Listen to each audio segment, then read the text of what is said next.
Bismillahirrahmanirrahim. Alhamdulillah rabbil alamin. Sallallahu ala habibina wa syafi'ina wa maulana Muhammadin wa ala alihi wa sahbihi ajma'in. Allahumma akrimna binuril fahmi wa akhrijna min dhulumatil wahmi waftah lana baba rahmatik wa anshur alaina hikmataka ya arhamar rahimin. Subhanaka la ilma lana illa ma 'allamtana innaka antal alimul hakim. Qala Allah ta'ala fil Qur'anil 'azim wa huwa asdaqul qailin. Ya ayyuhar rusulu kulu minat thayyibati wa'malu salihan. Itu. Inni bima ta'maluna 'alim. Qala mufassir rahimallahu ta'ala wa nafa'na bi ulumi fid dharain amin. Ya ayyuhar rusulu, ya he eling-eling, ayyuhar rusulu, pirang-pirang rasul atau para rasul. Kulu mangan sapa sira kabeh minat thayyibati, saking pirang-pirang pepanganan kang halal, al halalati pirang-pirang kang halal. Wa malu lan ngamal sapa sira kabeh salihan ingkang saleh, min fardin saking ibadah fardu wa naflin lan ibadah sunnah. Inni satune sun bima iku kelawan barang ta'maluna kang migaweni sapa sira kabeh alimun. Bima kelawan barang ta'maluna kang migaweni sapa sira kabeh alimun iku zat kang maha ngweruhi. Faujazikum mangke ngawales sapa sun kum ing sira kabeh alaihi ing atase ma ta'malun. Alaihi ing atase ma ta'malun. Hadirin rahimakumullah. Surat Al-Mu'minun ayat yang ke-52. Khitabnya kepada Rasul, tapi yang dimaksud adalah semua umat manusia. Di Quran itu begitu. Ada khitabnya, khitab itu orang yang diajak bicaranya. Mukhatabnya Rasul, yang dimaksud memang Rasul saja, tidak yang lain. Ada mukhatabnya Rasul, yang disebutnya Rasul, tapi yang dimaksudnya urida bihil umum, yang dimaksud adalah semua hamba Allah. Ada yang dimaksud, ada kebalikannya, yang disebutnya An-Nas, tapi yang dimaksudnya adalah Rasul. Tidak semua orang diperintahkan dengan perintah tersebut. Maka di ayat ini yang dipanggil adalah ayyuhar rusul, pada yang dimaksud adalah semua makhluk Allah, semua hamba-hamba Allah. Ya. Panggilannya apa? Kulu minat thayyibat wa'malu salihah. Ada dua perintah Allah di ayat ini. Yang pertama, makanlah makanan yang halal. Yang kedua, beramal solehlah. Kenapa Allah mendahulukan makan yang halal daripada beramal soleh? Kenapa Allah tidak mengatakan i'malu solihan wa kulu minat thayyibat, tapi Allah katakan kulu minat thayyibat wa'malu salihah, makan yang halal dan beramal solehlah. Walaupun yang namanya waw la yufidu tertib, akan tetapi ada hikam, ada hikmah di balik susunan kalimat Al-Quran. Kenapa Allah mengatakan makan yang halal kemudian beramal solehlah? Karena makan yang halal itu adalah asas. Makan yang halal itu pondasi. Makan yang halal itu usul, pokok. Sehingga seorang ulama mengatakan, barang siapa yang bisa makan yang halal, gak usah banyak sholat sunnah, gak usah banyak puasa sunnah, tapi dia berani menjamin makan yang halal, selamat dia di dunia dan di akhirat. Tapi sehebat apapun ibadah seorang hamba, sehebat apapun amaliyah seorang hamba, manakala makanannya itu haram, kalbinai fauqa maujin yuj'alu, seperti bangunan yang diletakkan di atas ombak. Ada yang bisa bikin bangunan di atas ombak? Nggak ada. Ombak tuh nggak tetap. Maka amalnya orang yang makanannya haram nggak ada, roboh. Maka pokok dari semua ibadah itu makan yang halal, Pak. Ada orang sholat sunnahnya nggak banyak, jarang-jarang puasa sunnah, tapi makannya betul-betul dijaga yang halal, selamat. Ada orang sholatnya banyak, ibadahnya banyak, tapi makannya tidak dijaga, antara yang halal dan yang haram, tidak selamat amal ibadahnya. Makanya Al-Quran mengatakan, kulu minat thayyibat, makan makanan yang halal. Apa hikmahnya kalau kita makan makanan yang halal? Yang pertama, para hadirin hadirin rahimakumullah, orang itu kalau makanannya halal, inhadul ta'ah, semangat untuk melaksanakan ibadah. Barang siapa yang makanannya halal, kata Nabi, maka ta'at jawarihu sya'a am aba.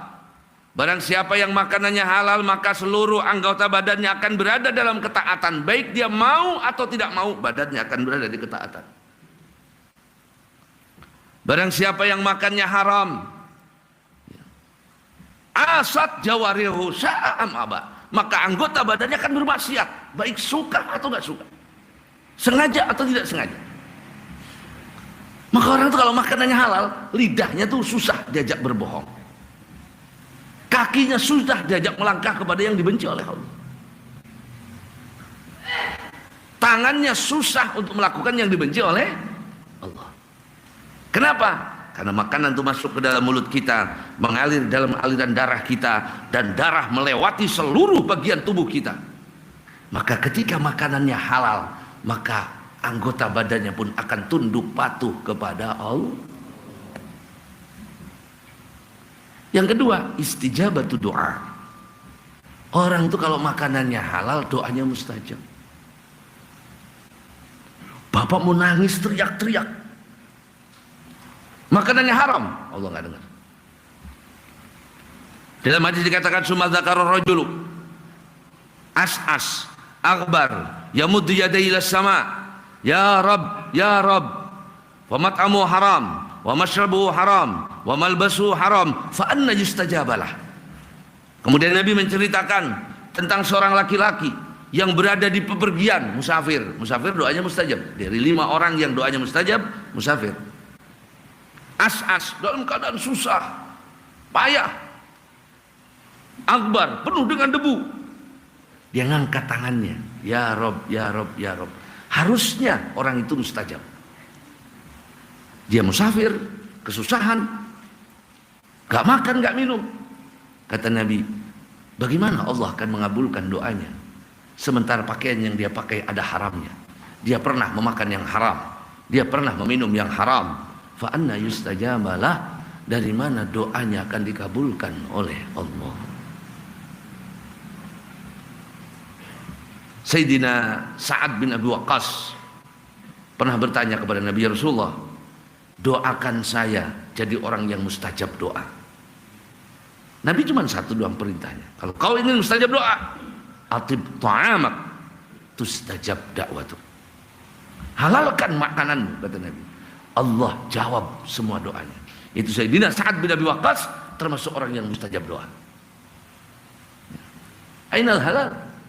Mana halal zaman ini? Tapi orang mukmin itu diambil yang halal.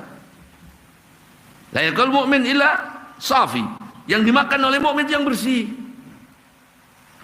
Nggak mau, kita ini kan orang mukmin digambarkan lebah. Lebah tuh makannya yang bagus-bagus. Nggak makan bangkai, nggak makan kotoran. Nah, 2, orang yang makanannya halal, mustajab doanya. Yang ketiga, sholahul dzurriyyah. Orang itu kalau makanannya halal, anaknya taat, anaknya baik, anaknya soleh dan solehah. Saksikan orang yang usahanya nggak benar, nipu orang, meras orang, zalimi orang, ada yang benar anaknya? Nggak ada, nggak akan benar. Makanya kata Syekh Abdul Qadir Jilani, orang itu semenjak hamil terus harus menjaga makanannya kalau pengen zuriyahnya itu baik.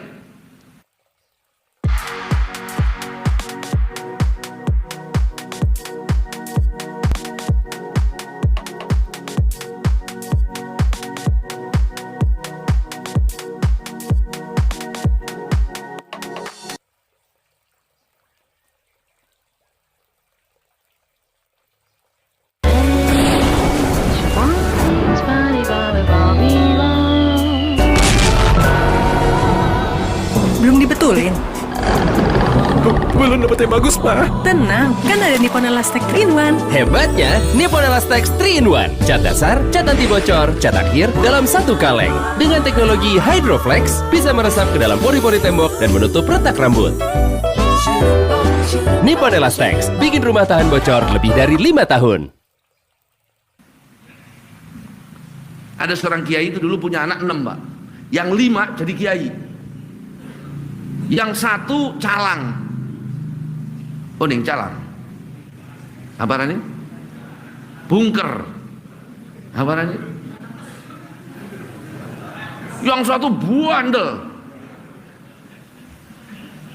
Orang kaget. Kakak mau hafal Quran, kakak mau hafal hadis, kakak mau hafal kitab, hafal Fathul Mu'in, hafal ini, hafal itu. Lah kok ini yang bungsu ini kayak begini, kenapa? Kata bapaknya, jangan kaget. Satu saat saya ini pernah diundang makan sama pejabat. Saya hadir kemudian makan, pulang ke rumah saya tidur sama istri, jadinya anak itu. Asar dari makanan itu. Itu yang numpang makan, Pak. Yang numpang, yang nggak semua pejabat. Ini gimana pejabat sing asal-asalan. Zaman saya kini mau oknum.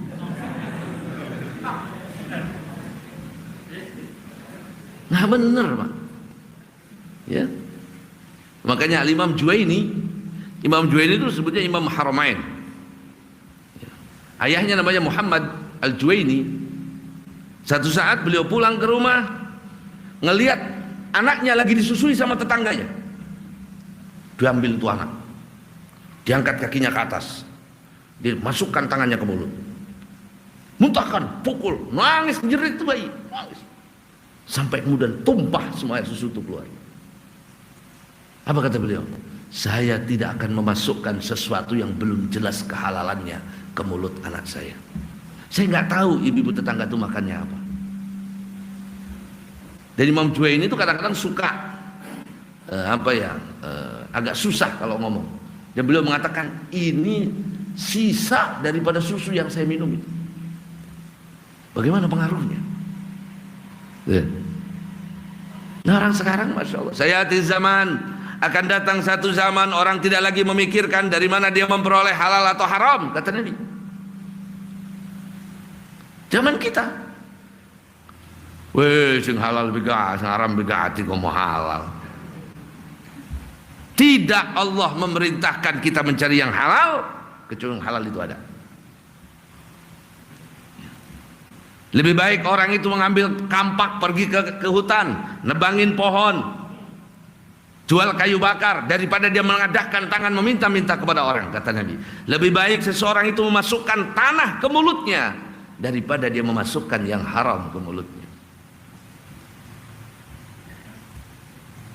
Itu yang halal. Ada berapa tadi? Salahul dzurriyyah. Yang keempat, qabulul amal. Orang tuh kalau makanannya halal, amalnya diterima oleh Allah. Amalnya diterima oleh, saya katakan tadi, ada bapak-bapak nggak banyak puasa, nggak banyak sholat, tapi makannya halal, selamat. Ada tukang puasa tapi makannya embat sana sini, Allah hancurkan semuanya. Yang kelima, halal itu obat, Pak. Kita ini kalau mikir sekarang ini, kok sekarang penyakit aneh-aneh. Yang zaman dulu nggak ada, kok sekarang ada. Orang dulu paling penyakit jemper, semutan, anyang-anyangan. Sekarang kan hebat, Pak. Ya Allah. Dulu batu ginjal, sekarang batu empedu. Sudah. Kenapa? Karena sudah tercampur semuanya. Tidak orang itu makan yang halal kecuali Allah berikan kesehatan. Bahkan seorang ulama mengatakan, kalau ada orang datang kepada saya kemudian membawa 100% dijamin itu halal, saya akan bagikan ke orang-orang di rumah sakit supaya jadi obat.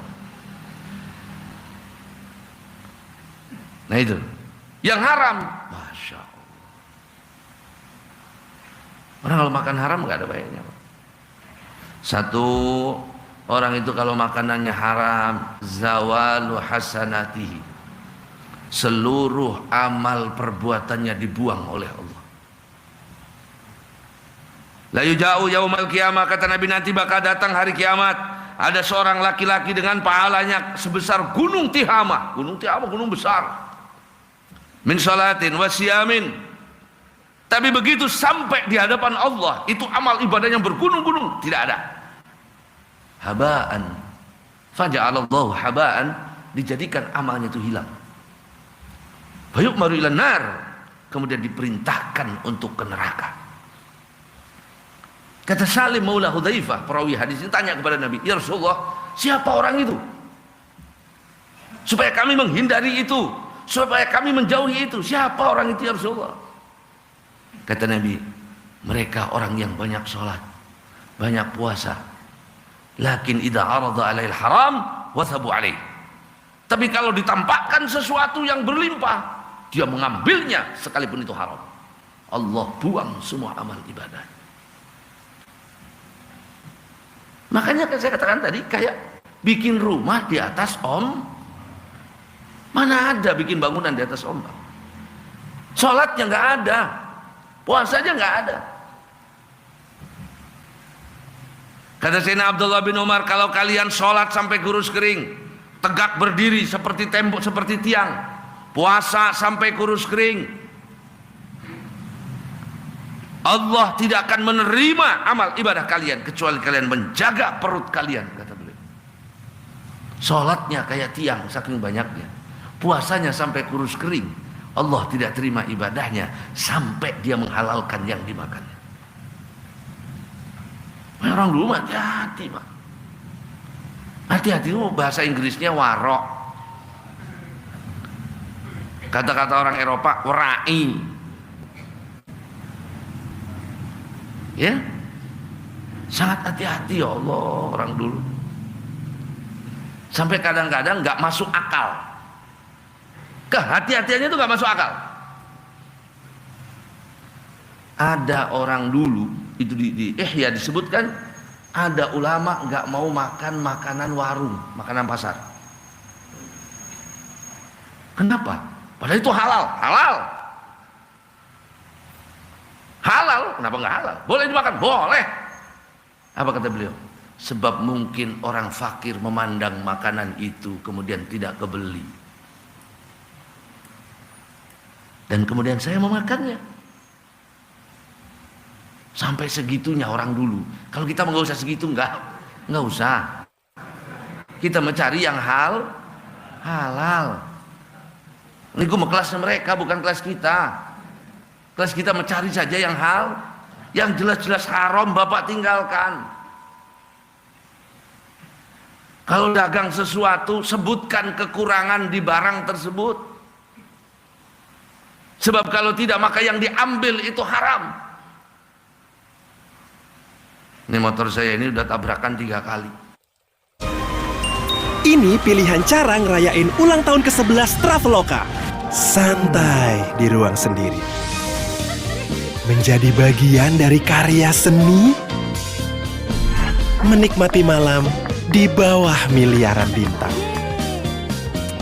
Bermimpi setinggi langit. Atau rayain Epic Celebration pakai caramu dengan diskon hingga 80%. Pesan sekarang di Traveloka App. Turun mesin pitung balen. Tank ini harus pernah bocor papat. Kasih tahu. Kalau sampai kita nutupin itu, yang diambil itu haram. Yang diambil itu apalagi lebih dari itu. Lah kebener. Lah pengen selamat tuh. Susah amat, mau selamat apa enggak? Pertanyaan kan gitu. Ajilok nyolong itu kan uang. Nah, uangnya gue kelangan. Ya Allah Pak. Barang siapa yang memakan satu suap yang haram, Allah tidak terima amal ibadahnya, amal wajib, amal sunnah tidak diterima. Berapa hari? 40 hari. Karena posisi makanan itu berada di tubuh kita 40 hari. Itu kalau nggak berubah jadi daging. Kalau beli jangan suka nipu. Weh, kurang ini beratnya. Weh, bukan segini harganya, di sana lebih murah. Jangan suka nipu. Haram yang bawa ambil. Masya Allah. Imam Abu Hanifah itu punya usaha. Dia punya teman menjalankan usaha beliau. Temannya ini pedagang. Kalau berangkat dagang, Imam Abu Hanifah nitip. Ini dagangan saya, tolong jualkan. Satu saat beliau menitip misalnya 40 pakaian. Kata beliau, ini 40 kain ini tolong dijual. Ada satu kain, satu doang. Dari 40 itu berarti 30. Satu yang agak rusak. Ini 39 bagus. Ini yang satu nih, ini rusak. Ingat ya, ini rusak. Ini harganya nggak sama. Nah, karena barang dagangannya banyak, dijual habis, laku, pulang. Temannya itu, alhamdulillah laku semua, habis. Yang ditanya Imam Abu Hanifah, kau jelaskan apa tidak?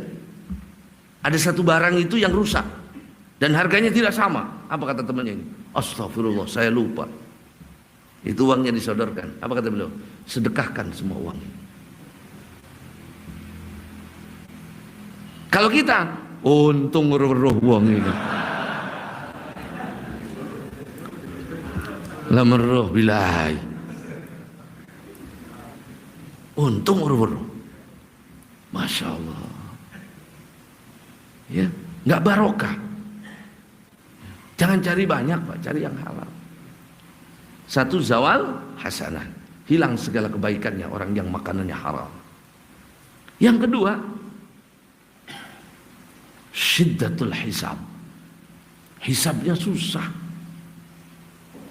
Hisabnya orang yang halal saja dihisab oleh Allah, jangan tanya yang haram. Masya Allah. Barang siapa yang mengambil harta orang yang bukan haknya 1 rupiah, maka diganti dari 700 sholatnya yang diterima.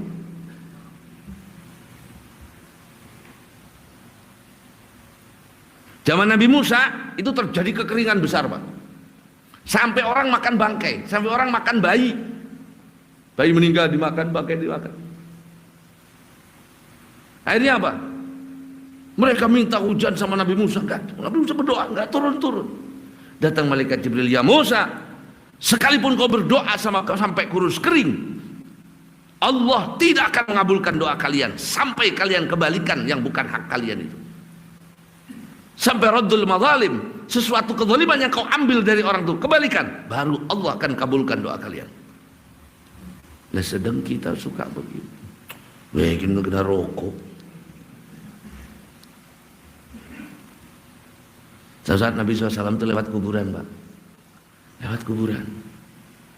Kata Nabi, uffin lak, celaka yang di kuburan ini. Kenapa ya Rasulullah? Lagi dibakar oleh Allah. Kenapa dibakar? Apa enggak sholat? Sholat. Apa enggak puasa? Puasa. Kenapa dibakar di kuburnya Rasulullah? Saya pernah utus orang ini untuk mengumpulkan zakat. Begitu zakat sudah terkumpul, dia makan 1 butir kurma. Sebutir dimakan. Allah tanyakan itu di akhirat, dibakar di kuburnya. 1 butir kurma. Ayo. Sing korupsi kertas, tukune 8 arai 10, korupsi kabel, korupsi aspal, ditakoni karo Allah, dibakar oleh Allah di kuburnya. Cuman ngambil 1 butir kurma. Makanya bapak-bapak yang ketitipan harta anak yatim misalnya, tolong Pak ya dibagikan ke anak yatim, bagikan semua. Aja we kena kita nendi. Terus kitanya yang ngasih itu juga harus punya pikiran yang benar.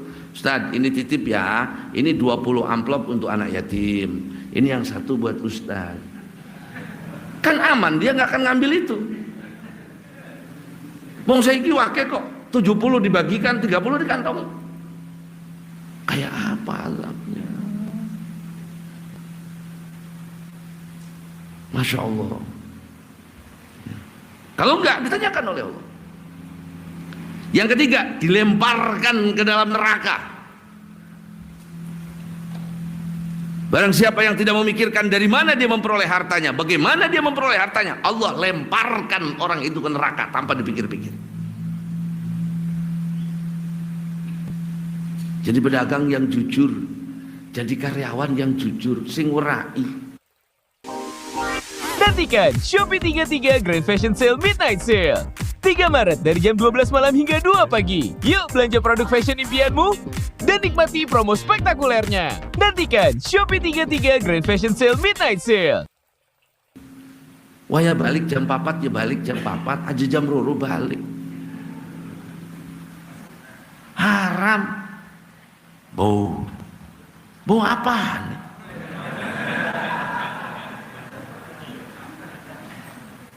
Di kontraknya masuk kerja jam berapa? Jam 8. Pulang jam 4, jam 5. Kok Bapak pulang jam 3? Upah hari itu ada yang haram. Gak diterima salat. Yang jadi pedagang juga begitu. Sampai semuanya begitu. Yang jadi pengusaha, yang jadi pemegang amanah rakyat, hati-hati. Hati-hati. Dan kita di zaman ini. Yang jadi ustadz, jadi kiai pun hati-hati. Aja sekabe amplop dimbah tiba.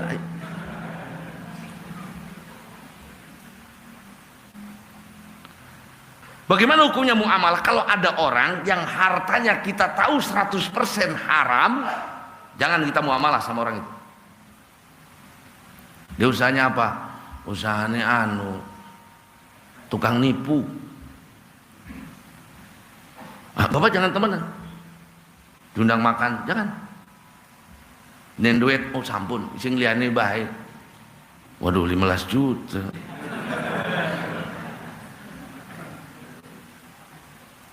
Iki mau barang apa duit setan, duit siapa tak kantongi bae gitu. Memang sirane setan. Ya. Orang itu jangan.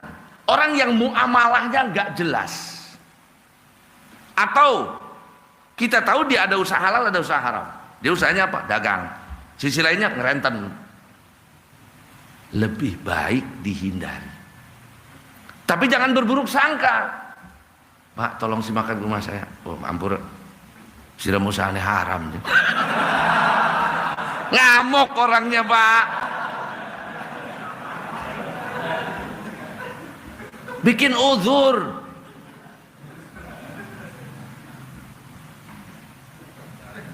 Dan jangan buruk sangka. Kayaknya rabegi haram gitu. Jangan buruk sangka. Yang kita tidak tahu atau kita tahu separuh-separuh, ada halal, ada haram, yang boleh kita makan, boleh. Hajar bismillah nyengelihin, nggak apa-apa. Boleh, cuman warok kehati-hatian, hindari. Sesuatu yang kita yakin 100% itu halal, makan.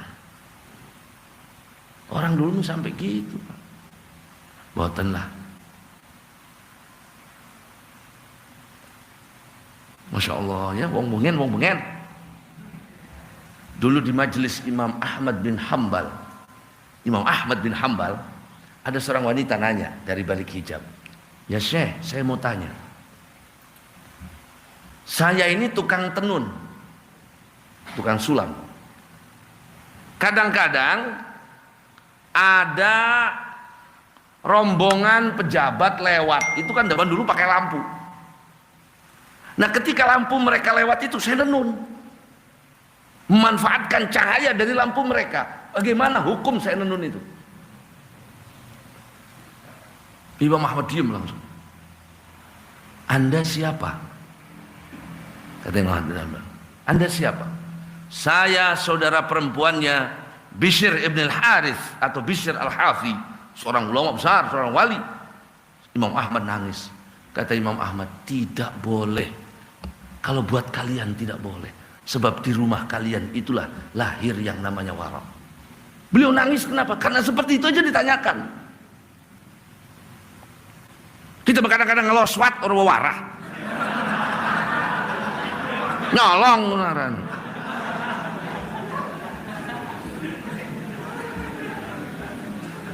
Nyangkol ning tiang orang warah.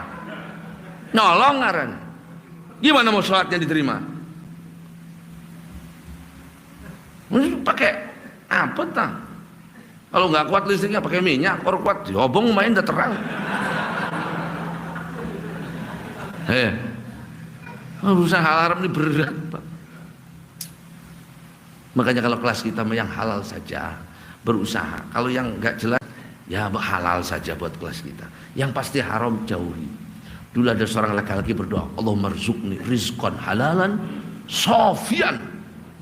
Ya Allah, berikan saya rezeki yang halal, yang bersih, halal murni. Kata ulama yang dengar, itu doanya, itu rezekinya para nabi. Bukan rezeki. Itu rezekinya para.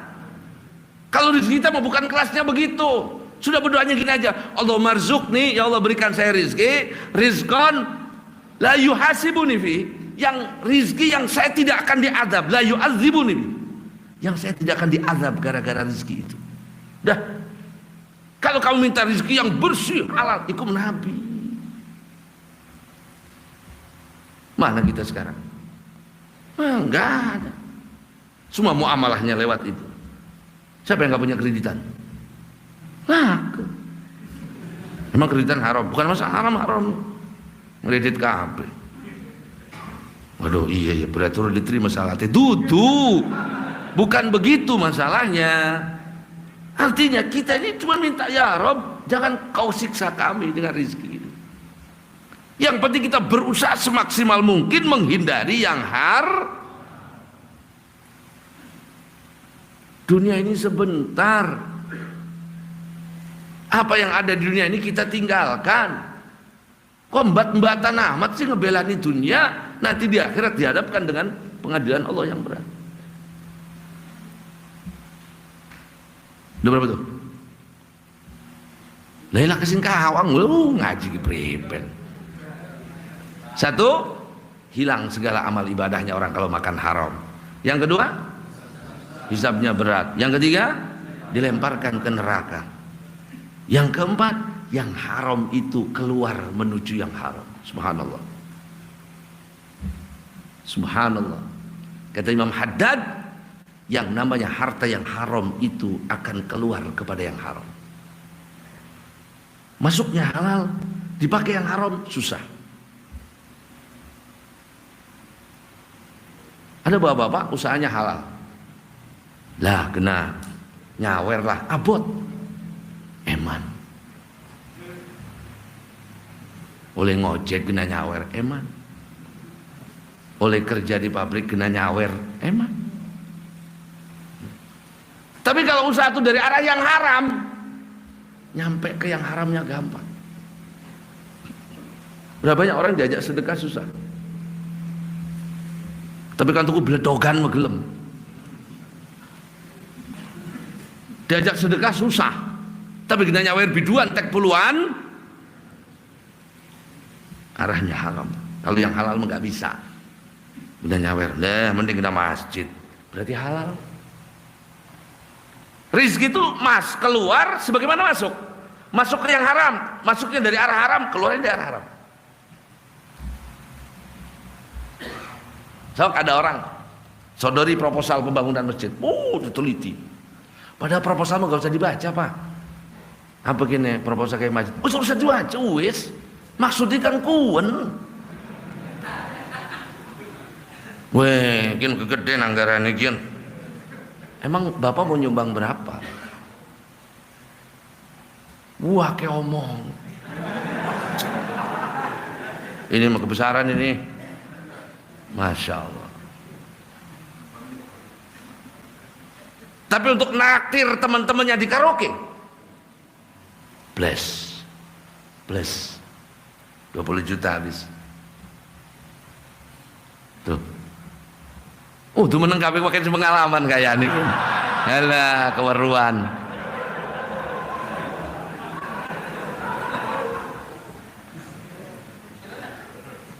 Karena datang dari arahnya saya bawa pakai logika. Yang kita kerja sampai dari pagi sampai sore bersimbah keringat, mau dipakai yang nggak bener, sayang.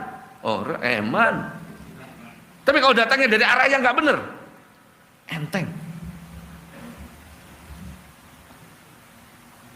Makanya kalau sekarang kita, dulu saya waktu masih jadi bandel, ya Allah, rezeki itu gampang amat kayak dehem doang 20 juta. Iya, melotot 50 juta. Barang sekarang pengen benerin, ya Allah, susah amat. Bukan susah, Allah pilihkan yang halal. Allah carikan yang halal sesuai dengan niatmu. Al-Imam Ghazali menyebutkan satu cerita. Ada seorang laki-laki datang ke Al-Imam Ibrahim bin Adham, kalau tidak salah. Itu datang kepada Imam Ibrahim bin Adham. Kata laki-laki itu, ya Imam, saya mau berangkat haji. Kata, berapa ongkos haji? 300 juta. Ini hajimu yang pertama? Bukan. Yang kedua, ketiga. Berapa ongkos hajinya? 300 juta. Katanya benar begini, bagaimana kalau uangmu yang 300 juta itu kau bagikan ke anak yatim, kau bagikan ke fakir miskin, kau bagikan ke orang-orang butuh, kau bagikan ke orang yang lagi bangun masjid, bangun madrasah, dan engkau dapat pahala haji, pahala umroh, kau duduk di rumahmu tanpa bergeser sedikit pun. Bagaimana? Kalau kamu mau ikuti omongan saya, bagikan itu semua, dan kau dapat pahala haji utuh, tidak dikurangi, dan engkau duduk di rumahmu, tetap nggak kemana-mana. Bagaimana? Apa aja beliau? Katakan yang ada di hatimu, katakan. Kalau saya boleh jujur ya Imam, saya lebih condong berangkat ke Mekah. Imam Ibrahim tersenyum. Apa beliau mengatakan? Harta itu kalau datang dari jalan yang gak benar, susah diajak menuju Allah. Yang lahir nafsunya bukan menuju Allah. Untuk menangkap ini ngerti harus gitu.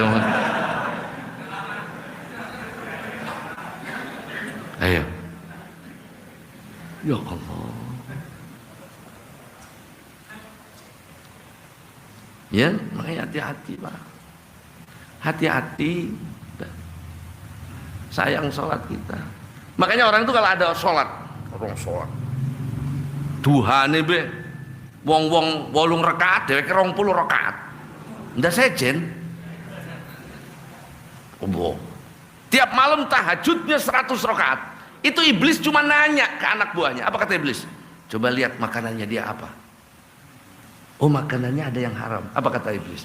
Gak usah diganggu. Gak usah. Biarkan. Percuma dia beribadah. Gak usah kita ganggu. Ngapain kita ganggu? Percuma dia beribadah itu. Gak ada hasilnya sama sekali di hadapan Allah. Makanya sekarang ini iblis pada nganggur. Iya, pada nganggur, pada main lato-lato, dak-dok.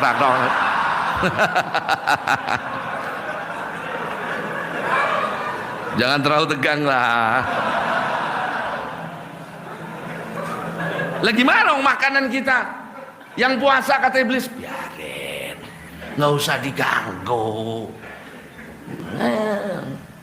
Orang ngutang rentenir itu ngeriba, biarin, nggak usah diganggu puasanya, biarin. Kalau perlu semangatin. Nah setan pada melongo, pak ngobrol. Oh dulu kebegawean, Jadi kalau ada orang beribadah, makanannya haram, kata iblis biarkan, jangan diganggu. Itu ngomong anak gue, jangan diganggu, biarin. Biarin dia sholat yang banyak, biarkan dia puasa yang banyak. Gagal semua ibadah. Dia nyapein diri sendiri. Gak ada hasilnya sama sekali. Ya Allah, ya. Mana hafiz zaman, kita di zaman yang bukannya haram, ya halal itu tidak ada. Ada. Selalu ada. Tapi makin hari makin kecampur. Berusahalah hanya yang halal saja. Yang kira-kira kita tahu itu haram, mundur.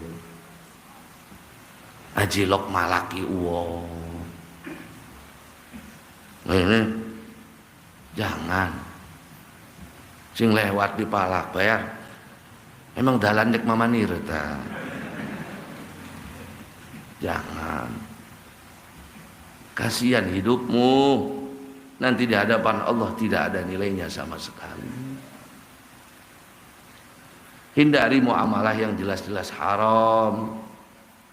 Bikin haram, usah aja parak-parak. Usahanya apa? Ngerenten, aja parak-parak. Bear Brand, rasakan kemurniannya. Aja parak-parak. Adoi baik. Kenapa? Bukan ketetesan.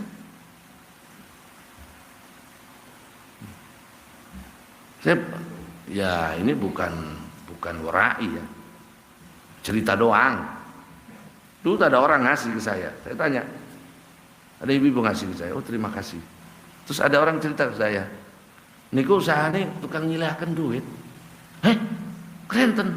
Iya, waduh sedang kandel gitu.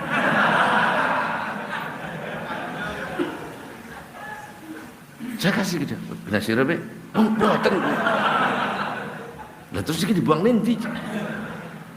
Coba. Apalagi yang mendepositokan uang mengambil bunganya itu jelas-jelas. Ditariki bunganya itu jelas-jelas ngerenten Bapak. Ngerenten sama bank. Oh ya menang.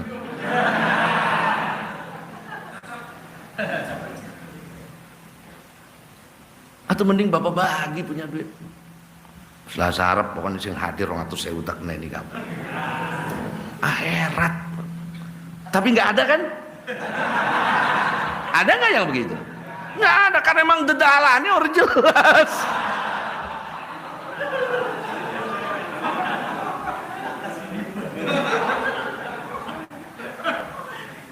Iya kan? Masya Allah. Bahkan menurut Imam Ghazali, kalau ada seorang ustadz, seorang ulama disangka soleh, wong soleh, kemudian dikasih uang, padahal hakikatnya dia bukan orang soleh, maka yang diterima itu haram, kata Imam Ghazali. Waduh, salah kan? Kudu kepripen, bukan kudu kepripen, hindari. Halal itu kan ada dua, ada halal lidzati, ada halal yang langsung. Contoh apa? Babi. Itu kan halal, zatnya memang halal, ibadah halal. Haram lidzati, zatnya memang haram. Yang kemudian ada haram li'arid, barangnya nggak haram, tapi menjadi haram karena efek yang lain. Memperolehnya lah, mengambilnya lah, ya. Nggak usah banyak sholat, nggak usah banyak puasa, jamin makan yang halal. Derajat kita melebihi yang banyak sholat, banyak puasa, tapi makanannya haram. Boleh kita merap sholat sunnah hari konon lah, merap puasa sunnah, terus merap usaha kemarin. Ya usaha, Nabi aja semua usaha. Sebaik-baiknya makanan itu orang yang bekerja dari makanan tangannya yang halal. Sayyidina Ali itu satu saat Pak, kelaparan, keluar. Sayyidina Ali Khalifatul Rasulullah, menantu babul ilmi, satu saat karena lapar dia keluar. Ada seorang ibu lagi mau naik ke pohon kurma, kata Sayyidina Ali, bu, saya ngambilin kurmanya, tapi saya dikasih upah. Iya, kata ibu, satu manggar sebutir kurma. Semanggar upahnya 10. Karena sudah terlalu lapar, beliau naik, potongin satu manggar kurma, potongin 16 manggar, dibayar 16 sampai lecet tangannya. Begitu sampai kepada Nabi, kata Nabi, diceritakan, kurmanya mana? Kata Nabi, ini dimakan oleh Nabi, kita makan berdua. Rizki Nabi mah khalis, tidak setetes pun haram. Gak usah haram, subhat nggak ada. Kita memangan sing haram juga kayak omong nih.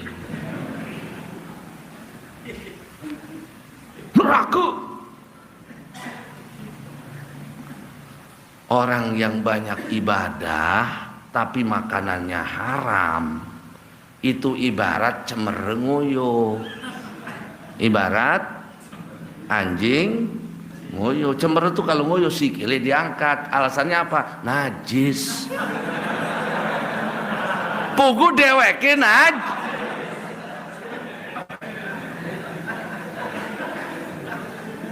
itu blonnya anjing itu, Pak. Kalau kencing kakinya diangkat. Alasannya apa? Takut kena air kencing, nanti najis. Pugu deweke najis. Sekujur tubuhnya itu najis.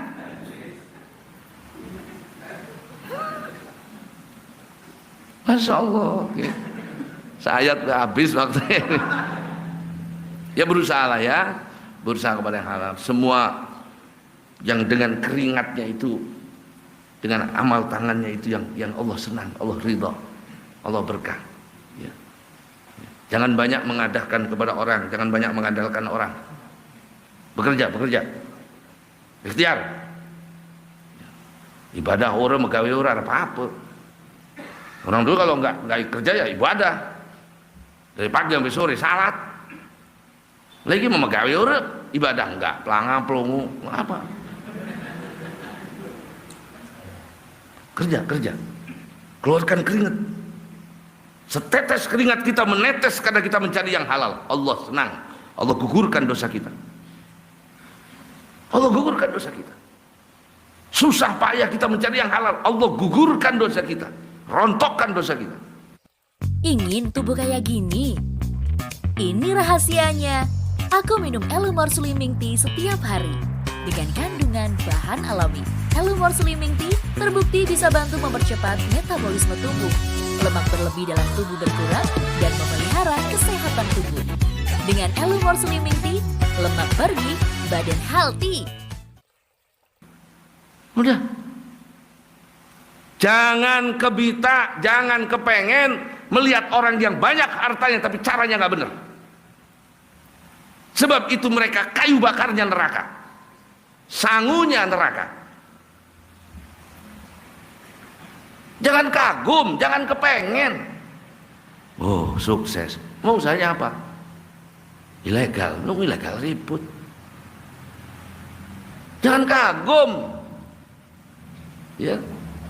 Makanya kenapa sih orang mukmin dikasih? Karena orang mukmin dipilihkan rezekinya oleh Allah.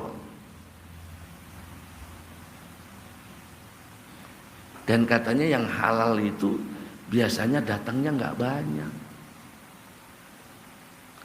Kalau yang haram itu datangnya, waduh, ya nggak juga. Ya. Kisah orang Yahudi yang dilarang ke laut pada hari Sabtu. Itta'tihim hitanhum yawma sabtihim sur'an. Itu kalau hari Sabtu ikannya ngabar ke pantai jalan-jalan. Mau ditangkap orang oleh.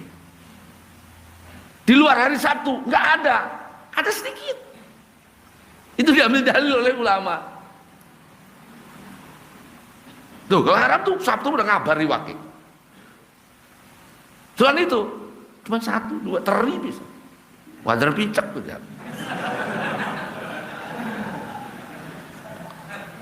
Ya, Insya Allah. Terutama sekali hindarkan yang berkaitan dengan kezaliman. Ya, kita ngambil hak orang, membohongi orang, jangan bangga, jangan seneng. Saya berhasil jual segini harganya hebat. Jangan bangga, jangan seneng.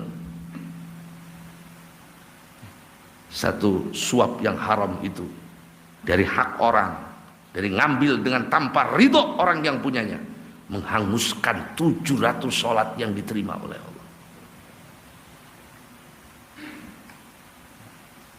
Ini jadi karyawan kerja sing bener. Oh kapan sugih hari bener? Pengen sugih pengen neraka. Ya sugih ya suarga. Nggak kabeh kepengen nih. Saya juga pengen. Ya, ada tahapannya. Yang kaya, yang banyak usahanya, banyak rezekinya, gunakan untuk kebaikan. Mudah-mudahan itu menebus yang kita tidak sadar terjatuh kepada hal yang dilarang. Kata Imam Ghazali, rezeki itu ada 4. Kalau datang yang haram, digunakan kepada yang haram, langsung diuntalakan ke rumah malaikat neraka. Kalau datangnya dari arah yang halal, usahanya mah halal, dagang, ya, dagang makanan, dagang apa, tapi dipakai yang haram, pakai judi online, lemparin ke neraka. Usahanya haram, tukang nipu orang, pakai sedekah, lemparin ke neraka. Usahanya halal, dipakai yang halal. Usahanya apa? Dagang sarung. Dipakainya apa? Dipakai untuk yang halal. Makan, sekolah anak istri, apa sekolahan anak, kasih nafkah istri. Itu pun masih disetop di akhirat oleh Allah. Stop, tanya. Apakah ketika dia mencari uang itu menyebabkan permusuhan dengan saudaranya? Gak ada ya Allah. Tanya lagi, apakah gara-gara dia beribadah mencari harta yang halal itu meninggalkan kewajibannya dari pengajian, dari sholat wajib? Iya. Hisab. Dihisab mana?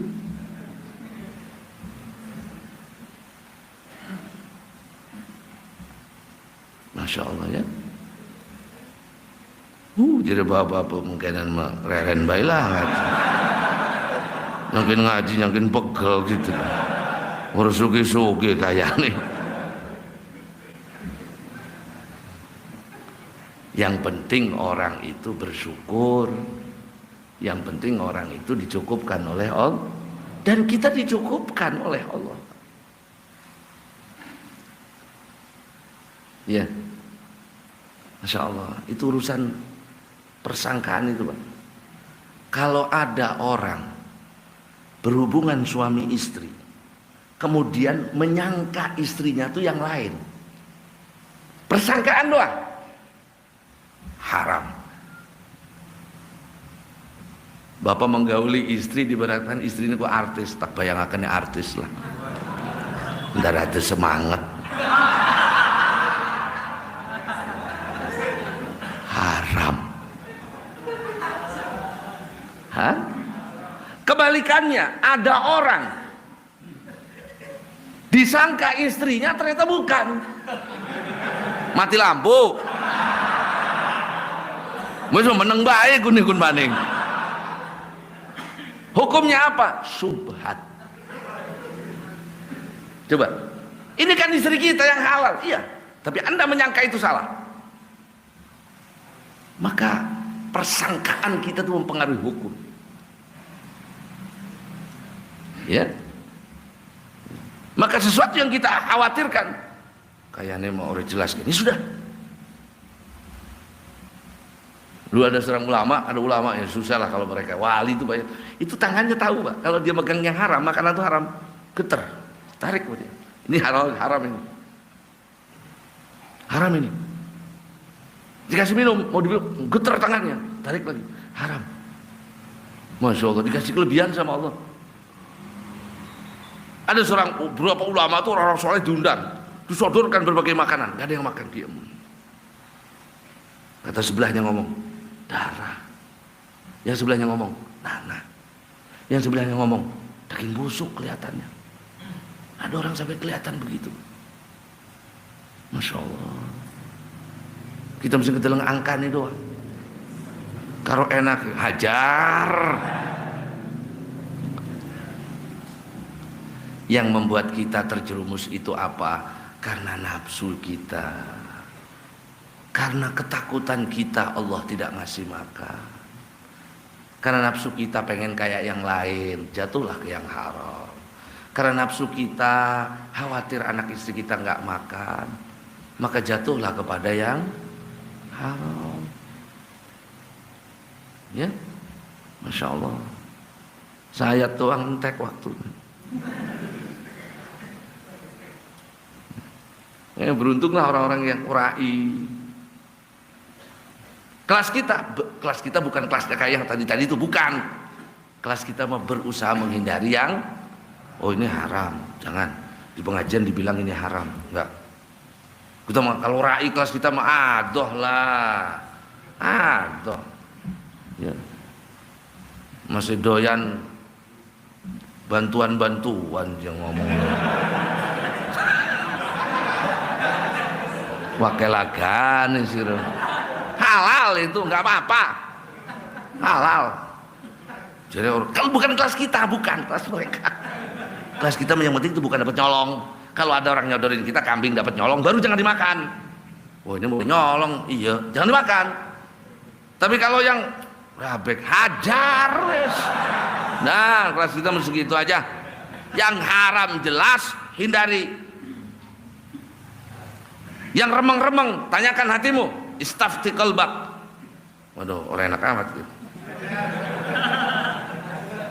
Mau dipangan bukan wonge marah.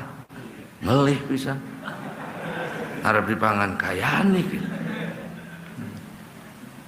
Dulu seorang ulama itu diundang makan, dia bawa makanan sendiri. Dia diatur makan enggak makan deh.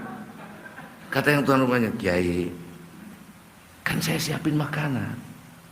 Kok Kiai bawa makan sendiri? Mohon maaf. Apa makan saya haram? Enggak. Halal.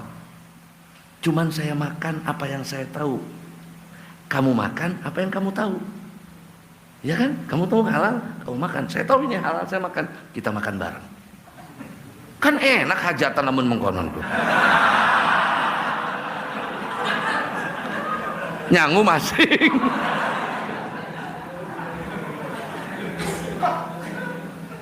Insya Allah ya. Allah ampuni dosa kita semuanya. Jadikan rezeki kita yang halal, barokah. Ya, wallahu a'lam bishawab. Bismillahirrahmanirrahim. Saya mana? Qala musannifu hafidhahullahu ta'ala wa nafa'na bi'ulumihi fid dharain amin.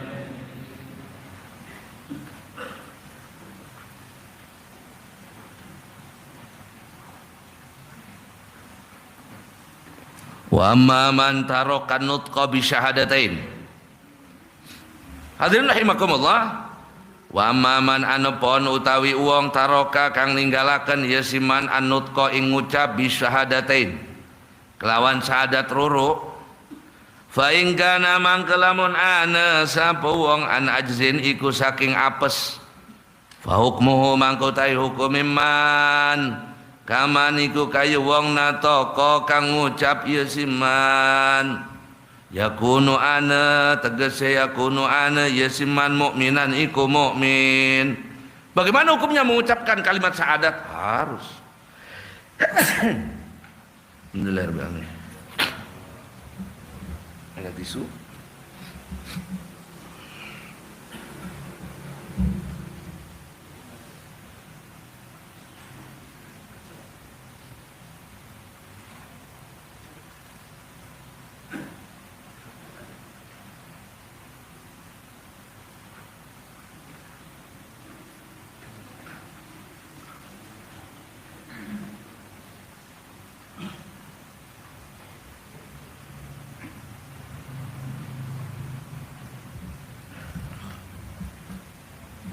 Hadirin rahimakumullah, kapan sih orang itu dihukumi Islam?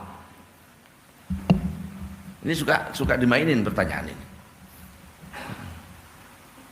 Orang itu dihukumi Islam satu bittiba ahad abawai. Kalau dia mengikuti salah satu bapaknya. Semua anak itu dihukumi Islam. Mengikuti salah satu bapaknya. Misalnya ada orang non muslim nikah sama orang Islam. Anaknya muslim, tapi kalau udah gede dia rubah agama, itu mau urusan dia. Tapi ketika dia masih kecil sebelum balik dihukumi. Apalagi yang bapak ibunya kemudian kita pun hidup di kalangan muslimin, ikut jekon ngulangi majelis syahadat. Bapak udah Islam belum? Ya bapak ibu saya Islam kok. Tinggalnya di tempat orang Islam. Masjidnya isinya orang Islam. Weh, Bapak belum syahadat. Lah emang ada syarat? Iya, harus mengucap syahadat. Dan itu harus di depan imam. Lah imamnya siapa? Anda yang angkat Anda imam siapa? Awas itu Pak ya. Itu banyak biasanya dulu bergerilya itu. Anda belum jadi orang Islam karena belum baca syahadat. Ya Allah, sehari 5 kali. Bukan 5 kali, 10 kali kita baca syahadat. 9 lah. Zuhur 2 kali.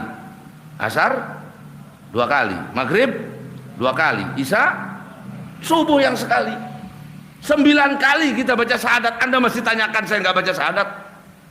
Tuh empuk sih mengkorong.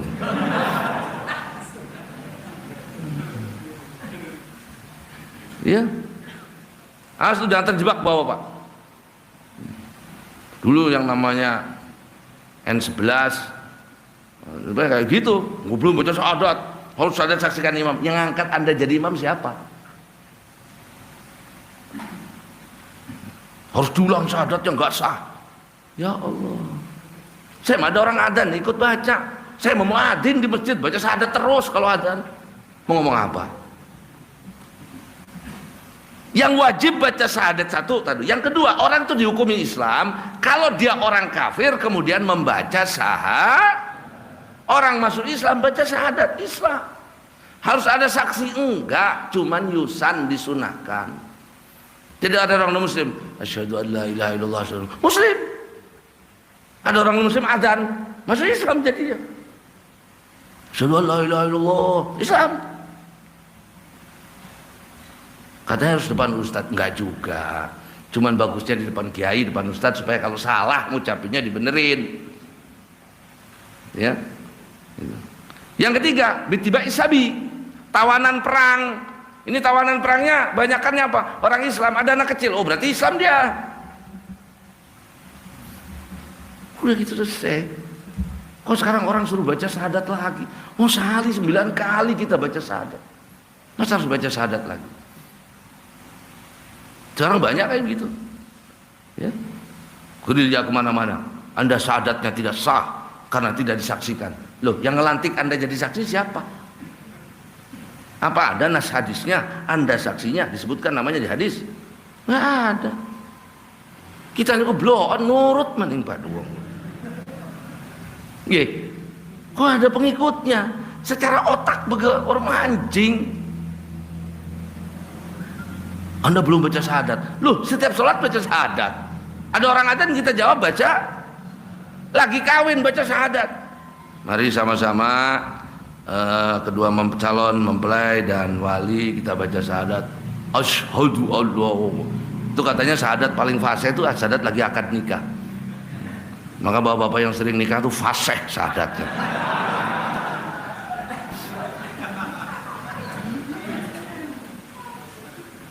Asyhadu an la ilaha illallah. Lah itu udah baca syahadat. Anda masih tanya lagi baca syahadat. Masya Allah. Kalau orang non muslim masuk Islam harus baca syahadat. Dia bisu.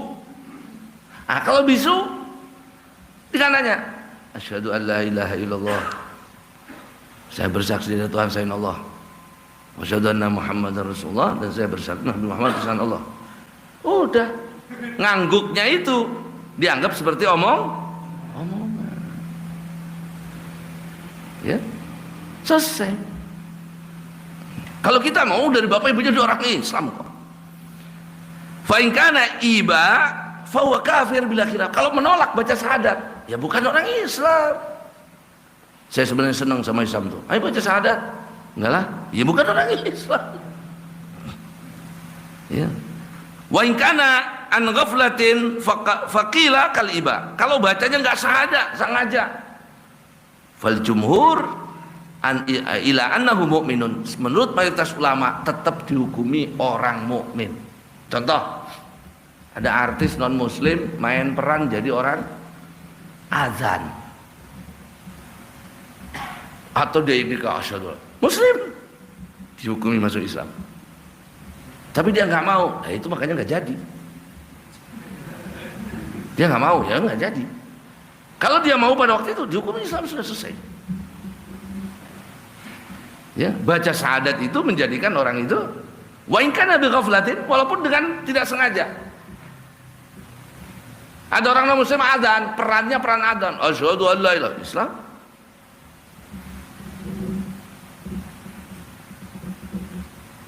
Begitu juga sebaliknya. Begitu juga sebaliknya. Kalau ada orang Islam ikut-ikutan melafadzkan kalimat-kalimat ibadah agama lain dan dia tahu itu sama, memang konon. Wahada tafsil fi haqqi man wulida fi daril kufur. Tuh, penjelasan ini berlaku bagi orang yang lahir di daerah yang penuh kekufuran. Artinya dia itu bukan kawasan muslim. Wa man wulida fil Islam bahwa mukmin. Kalau dia lahirnya dari bapak ibu yang muslim, dia dihukumi Islam. Tapi sampai tua dia nggak pernah baca syahadat, nggak pernah sholat, nggak pernah baca syahadat, pokoknya olok salat, olok adzan. Dihukumi, tetap dihukumi Islam. Cuman dosa karena tidak mengucapkan syahadat. Nah kalau kita nggak ada, sebodoh-bodohnya kita pernah sholat. Ya, sebodoh-bodohnya orang Islam pernah sholat, maka nggak ada lagi istilah mengulang syahadat. Kecuali kalau kita terjatuh kepada hal-hal yang itulah kenapa sholat itu selalu baca syahadat, baca itu Pak. Mungkin ada hal yang kita tanpa sadar. Weh, orang salat berapa murtad. Saya kan canda, itu bukan candaan. Itu bukan candaan. Ya? Weh, Nabi juga punya dosa. Makanya diperbaiki dengan kita sholat mengucapkan asyhadu an la ilaha illallah wa asyhadu anna. Apalagi kalau paham maknanya. Wah, itu kalimat sakti, Pak. Syahadat itu kalimat sakti. Orang mengucapkan saja dia berpindah, bergeser dari neraka menuju surga. Ngucapin doang bergeser. Walaupun dia nggak sholat, walaupun dia nggak sholat, walaupun dia nggak puasa, walaupun dia nggak puasa, masuk surga. Cuman via neraka, transit. Tapi kan dia masuk surga, cuman 1000 tahun. Karena dia baca man qala la ilaha illallah dakhalal jannah. Siapa yang mengucapkan la ilaha illallah masuk surga. Syahadat asyhadu an la ilaha, ya. Asyahadatani utawi syahadat ruru. Ar-ruknul awali utawi rukun ruknul awalu utawi rukun kang pertama min arkanil islami. Saking pirang-pirang rukun Islam asyahadatani utawi syahadat ruru. Wala buddalan ora kena ora li sihatil islami kedue sahi Islam. Minan nutqi saking ngucap bima kelawan karoni ma tartibihi ma sertane tertib karoni. Wa mualatihi malan noli-noli karoni. Wa ma fahmi makna humalan sertane faham makna karoni. Jadi kalau Bapak masukin orang Islam, ya, kasih tahu. Bapak nggak kepaksa masuk Islamnya, nggak. Ya. Mau ucapkan syahadat, ya. Ya, ucapkan asyhadu an la ilaha illallah. Misalnya asyhadu an la ilaha illallah. Sampai jelas udah diterangin. Itu maknanya saya bersaksi tiada Tuhan selain Allah. Bahwa seluruh peribadatan selain Allah itu batil. Itu diakui. Apa makna syahadat? Kalau Bapak ditanya, apa makna syahadat, Pak? Saya bersaksi tidak ada Tuhan selain Allah. Ya kabeh rukun menerjemah. Maknanya apa? Wa makna syahadat lan utai maknane syahadat. An la ilaha sunni ora ana pangeran iku maujud illallah angin Allah. Maknanya apa? A'lamu ngeweruhi ya isun. Wa a'taqidu lan nekadaken ya isun biqalbi kelawan ati jaziman hale pasti Wa ubayyinu lan mertelakaken ya isun li ghairi kedue selani isun haqqon hale hak alla ma'buda bihaqqin yen ta ora ana ma'buda kang den sembah bihaqqin kelawan hak fil wujudi ing dalam sekabeh wujud barang sing nana illallahu wahdahu angin Allah subhanahu wa ta'ala. Jadi kalau ditanya apa makna syahadat, saya tahu dan saya membenarkan dan saya menekadkan dengan hati dan saya ucapkan dengan lidah saya sampaikan kepada orang. Namanya syahadat itu menyampaikan ke orang bahwa tidak ada sesembahan apapun. Makanya la ilaha la ilaha itu nafi. Tidak ada peribadatan apapun, persembahan kepada apapun, illallah, isbat, menetapkan. Makanya ketika orang mengatakan la, orang-orang anu kan dipanjangin, Pak. La, kenapa dipanjangin? Ngosongin semua. Kita nyembah istri, kita nyembah harta, kita nyembah jabatan, kita nyembah kehormatan, kita nyembah pujian orang, buang semuanya. Kemudian diisi illallah, dimasukkan itu kalimat jalalah ke dalam hati kita, nempel. Ya. Wa annahu lan stune Allah huwa utawi Allah iku al-ghaniyyu zat kang maha sugih amma saking barang siwa husliane Allah. Al-muftaqiru zat kang al-muftaqiru kang ngebutuhaken ilaihi maring Allah. Apa kuluma tiap-tiap barang adahu kang seliane Allah. Allah itu maha kaya atas apapun dan apapun membutuhkan kepada Allah. Allah enggak butuh. Nggak butuh kita sholat, nggak butuh kita ngaji, nggak butuh kita puas. Allah nggak butuh. Kita sholat kita yang untung, Allah enggak untung.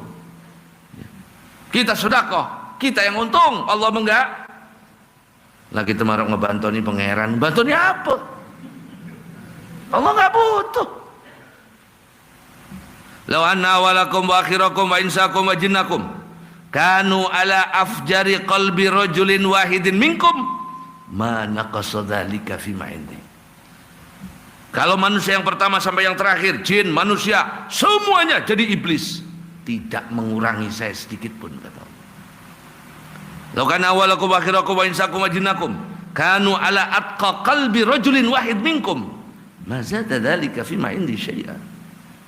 Itu pun kalau dari awal sampai akhir semua manusia, jin jadi nabi semuanya, perilakunya seperti nabi semuanya, tidak menambahi saya sedikit.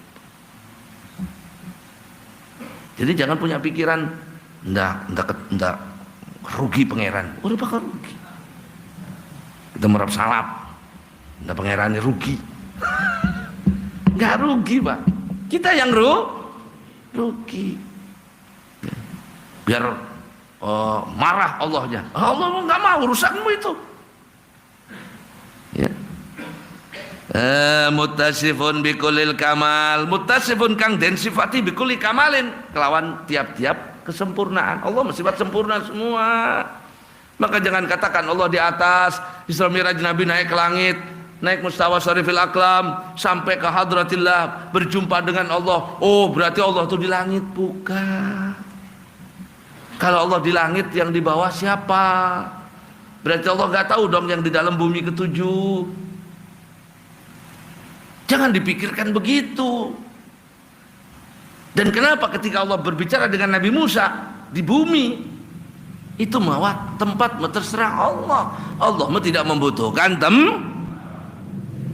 Jangan sifati Allah dengan sifat yang tidak sempurna. Munazzahun kang den sucikaken anin naksi saking kekurangan. Wa ma khatara wa malan barang khatara kang ngucap bil balik lawan ati. Dan Allah tidak sama dengan yang diucapkan di hati kita, digambarkan oleh hati kita. Allah itu cahaya di depan, tulisannya lafzul jalalah. Iku mah komik. Jangan dibayangkan begitu. Kullu ma khatara fi balik wallahu ala khilafi dzalik. Setiap yang terbetik tergambar dalam hati kita tentang Allah itu datang dari setan. Katakan satu hal, Allah tidak sama dengan yang kita gambarkan. Kita mau sholat di ngarepan Allah, Allah di ngarep. Setan ngomong kan. Cahaya, setan ngomong kan. Buang itu di hati kita. Nanti kita akan mengujud-ujudkan Allah seperti Yahudi Nasrani. Ya, maka nggak boleh. Terus Allah itu kayak apa? Loh, laisa kamitslihi syai'un. Lah terus kalau nggak di atas di mana? Wa idza salaka ibadi anni fa inni qarib. Allah dekat. Dekatnya di mana? Aqrabu min hablil warid. Lebih dekat daripada urat yang menempel di leher. Sifatnya kayak apa Allah tuh? Wal awwal wal akhir wal zahir wal batin. Perbuatannya kayak apa? Kullu yaumin huwa fi syan. Ucapannya bagaimana? Inna mamru idza arada syai'an ayaqula lahu. Udah ada semua. Gambarannya kayak apa? Qul wallahu ahad, Allahus samad, lam yalid. Ada semua. Ya, nah itu bersihkan itu. Jangan mengujud-ujudkan Allah dalam wujud tertentu. Apapun yang tergambar dalam hati kita tentang Allah, wujudnya, zatnya, itu datang dari setan. Buang. Langsung astagfirullah, astagfirullah. Dan setan itu demam, apalagi orang yang banyak zikir. Ya, zikir itu menembus alam gaib. Setan masuk. Hei, kita kan pangeran ini.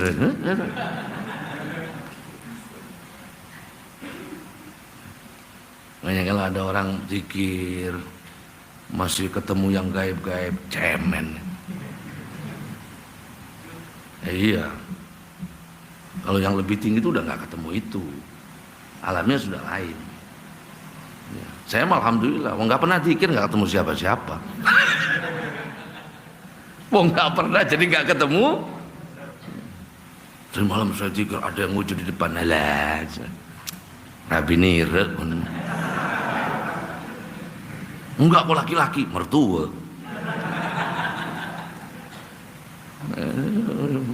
Jangan mau bohongin, jangan mau. Wih, kayak nenek hadir. Siapa sih yang hadir?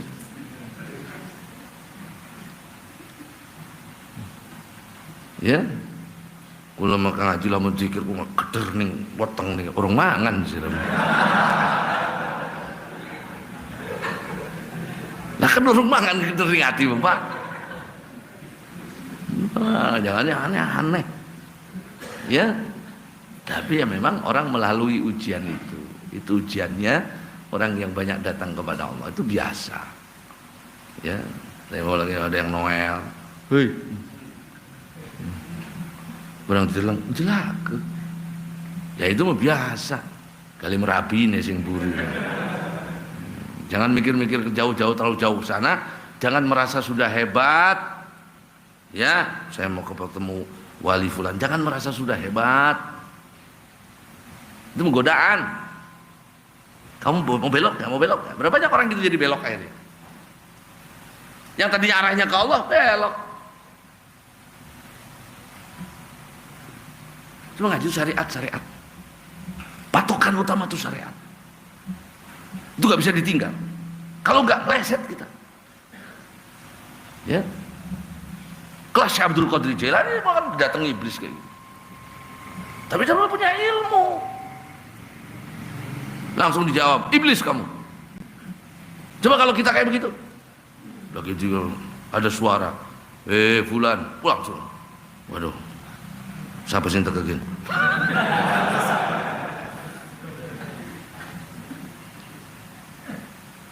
Jangan diikuti, jangan didengar, terus saja terus ke Allah terus. Nanti hilang sendiri. Alhamdulillah Kiai, saya belum pernah ketemu yang kayak begitu, karena saya nggak pernah zikir. Ya. Itu jangan aneh-aneh. Ngaji itu syariat, rukun sholat, syaratnya begini, Allah tuh sifatnya apa, udah gitu aja. Ya, bahaya nanti. Ya. Ini sekarang orang kepengen ngajinya sama yang gaib-gaib, teger nggak ada ngajinya gaib-gaib. Mungkin gaib diteger. Ngurusi sing dohir aja belum beres, mau ngurusi yang gaib. Ya, kayak kemarin kita bahas ilmu kimia itu. Itu banyak yang nanya, saya mau cari. Gati, itu bukan ilmu pelajaran. Ya. Yang gampang tuh ilmu merubah barang menjadi emas, gampang. Dol gunung, dol sawah, tuku emas. Tadi. Kalau model ilmu kimia begitu, itu cerita tentang siapa namanya? Korun. Diajari oleh Nabi Musa. Nabi Musa ngajari saudara perempuannya Nabi Musa, masih saudari Korun. Jangan bapak cari. Tak cekal emas, tak cekal emas. Kok nyekal rabine tadi emas? Ya. Yang penting mah kita datang kepada Allah. Kalau ada orang bisa jalan di udara, nggak hebat. Manuk bisa, pilot bisa. Ada orang bisa jalan di atas air ngambang. Ya Allah, kayu ngambang. Kayu tuh cemplungin ke air ngambang dia. Itu mah biasa. Ditembak nggak mempan, lo tembok, tembakan, nggak apa-apa. Tapi apa kayu sholat? Apa kayu puasa? Apa burung sholat? Maka manusia itu dilebihkan karena ibadahnya kepada Allah.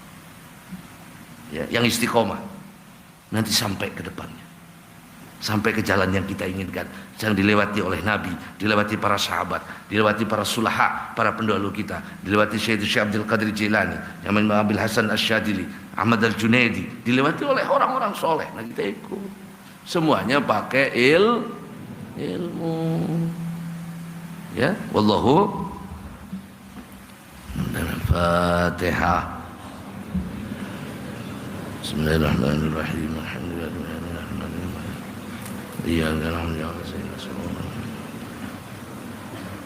Allahumma salli ala sayyidina Muhammadin fil awwalin wal akhirin wa barik wa sallim ala sadatina sabi rasulillah ajma'in.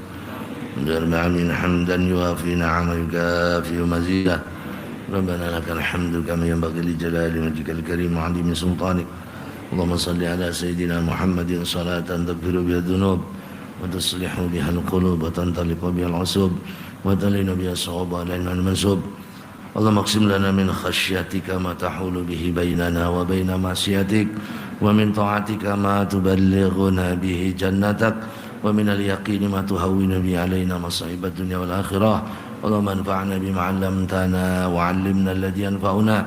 اللهم بارك لنا في شعبان وبلغنا رمضان وعنا على الصيام والقيام وتلاوة القرآن ومتابعة خير الأنام مع كمال الصحة والعافية برحمتك يا أرحم الراحمين. ربنا آتنا في الدنيا حسنة وفي الآخرة حسنة وقنا عذاب النار. صلى الله على سيدنا محمد وعلى آله وصحبه وسلم والحمد لله رب العالمين. سبحانك اللهم وبحمدك أشهد أن لا إله إلا أنت astaghfiruka wa atubu ilaik. Subhana rabbika rabbil izzati amma yasifun, wassalamun alal mursalin, walhamdulillahi rabbil alamin. Mohon maaf atas segala kurangan. Assalamualaikum warahmatullahi wabarakatuh.